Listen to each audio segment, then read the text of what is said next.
Okay, so you know, Live in the flesh. Oh yeah, live in studio. like you know, like on the High at Nine News, I'm your outlaw correspondent. Anything that goes on, everybody loves a good like international cannabis smuggling story and things like that, right? We don't like the end part usually where people end up going to jail, but you know, it's part of the game. It's part of what happens in the cannabis market today. It happens in what's going on in our country in mass incarceration. So, you know, hey, look, you got to pay when you play.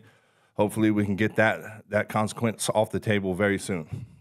So, my story comes to you from Ireland, and it's woman charged with over 740,000 euros worth of drugs seized at an airport. She thought she was transporting handbags, she told the court.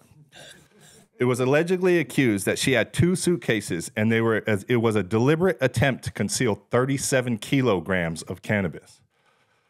A London woman was arrested at the Dublin airport over the cannabis seizure from a flight from the U.S. where she thought she was transporting handbags, a court heard.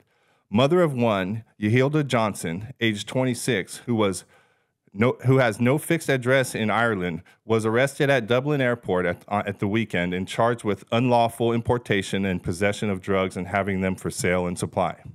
Garda Tom McLaughlin, I don't know if it's a relation to the Tom that we got out here, but if it is, hey, you got a brother over there, Tom.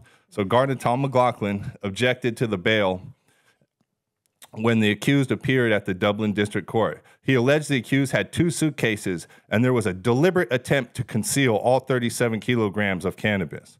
The court heard that she flew from New York's JFK airport and was due to get the connecting flight to London on Sunday. Sounds like somebody tapped in at the trap in New York.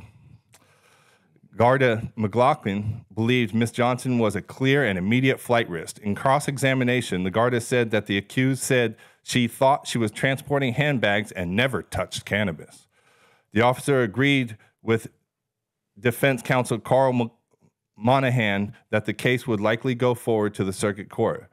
The barista submitted that his client could wait 2 years until her trial. The court heard she lived all her life in London and previously worked in a hotel, spa, and coffee shop. The woman pleaded for bail and said, "I'm innocent," she told the court, as she lived with family members and she would return to Ireland to prove her innocence.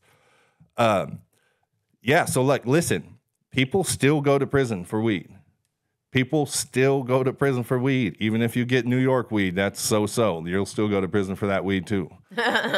So, you know, like I said, like we all enjoy the fruits of these markets sometimes and the struggles of these markets, but we forget, like, in some places, you know, it's a real life thing that you end up in a cage behind cannabis.